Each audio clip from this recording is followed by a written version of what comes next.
সময়ের সাথে সাথে নিজেদেরকেও অনেকটা পরিবর্তন হতে হয়। সময় যত যায় দিন তত বদলায়, মানুষ তত বদলায়, মানুষের মন তত পরিবর্তন হয়। হ্যালো এভরিওয়ান, আসসালামু আলাইকুম। Myself Sathi Sikdar and welcome to my another new blog. বিশ্বের যে প্রান্তে বসে আজকে আমার এই ভিডিওটা দেখছেন না কেন, সবাইকে জানাই আন্তরিক শুভেচ্ছা এবং অভিনন্দন। সবাই কেমন আছেন? আশা করি সবাই ভালো আছেন। আল্লাহর রহমতে আমিও ভালো আছি। বরাবরের মতো নতুন আরও একটা ভিডিও নিয়ে আপনাদের সামনে হাজির হয়ে গিয়েছি। আশা করি আমার আজকের ভিডিওটা আপনাদের ভালো লাগবে। এই তো সকাল সকাল নূর উঠে অনেক দুষ্টামি করছিল, তো ওর সাথে একটু আমিও খেলাধুলা করেছি, ওকে পড়তে বসিয়েছিলাম। তারপরে ওকে নাস্তা করিয়ে এই তো এখন দুপুরে রান্না করতে চলে এসেছি। তো আজকে রান্না করব কচু দিয়ে মুরগির মাংস। তো এই কচুটা হলো পাকিস্তানি কচু বলা হয়, আমি গ্রাম থেকে নিয়ে এসেছিলাম আসার সময়। তো সেটাই আজকে রান্না করব। তো এই তো সকল প্রকার মশলা দিয়ে এখন মুরগির মাংসটা দিয়ে ভালো করে কষিয়ে নিব। আর এটা ভালো করে কষানো হয়ে গেলে তারপরে এর ভিতরে আমি কচুটা অ্যাড করে দিব। এই রান্নাটা কিন্তু আসলে অসম্ভব মজা হয়, আপনারা চাইলে বাসায় রান্না করতে পারেন। কারা কারা কচু এবং মুরগির মাংস রান্না করে বাসায় খেয়েছেন অবশ্যই একটু কমেন্টস করে জানিয়ে যাবেন।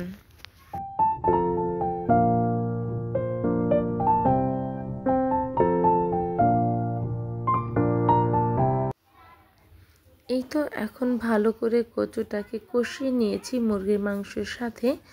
আর এখন আমি এর ভিতরে অ্যাড করে দিব পানি।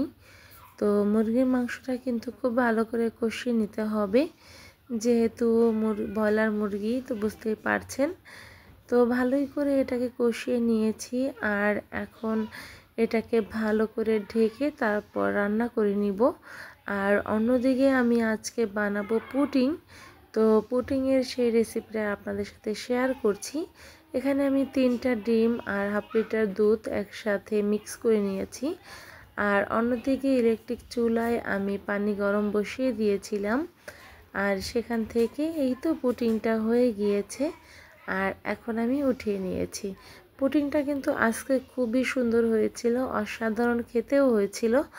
আর দেখতে তো একেবারে কি বলবো, অনেক সুন্দর লাগছিল আমার কাছে। তো যাই হোক, এখন পুডিংগুলো পিস পিস করে তারপর রেখে দেবে একটু ফ্রিজে। এটা কিন্তু একটু ঠান্ডা হলেই খেতে বেশি মজা হয়।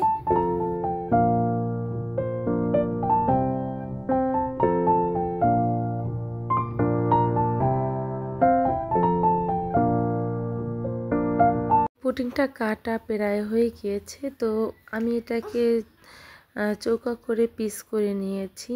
আর এটাই আমার কাছে বেশি ভালো লাগছিল।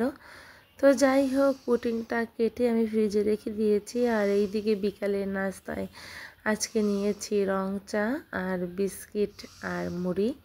তো যাই হোক, এটা খাওয়া দাওয়া করবো আজকে বিকালে। তারপরে সন্ধ্যার পরে আমরা আজকে একটু বাইরে বের হয়েছিলাম। আর বাইরে বের হয়ে আজকে গিয়েছিলাম ফুচকা খেতে। তো ছোট্ট নূর কিন্তু খুব বায়না করছিল একটু বাইরে বের হবে, ঘুরতে যাবে।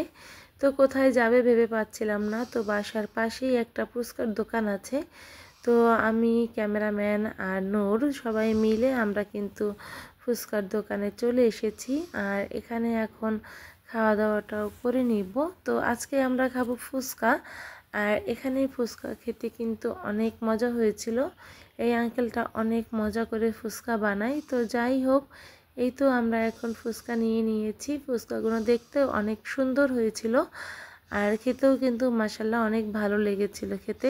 তো যাই হোক, এদিকে কিন্তু নূর পাশে বসে আছে, আর ওকে পরবর্তীতে আমি কিন্তু একটা খালি ফুচকা খেতে দিয়েছিলাম।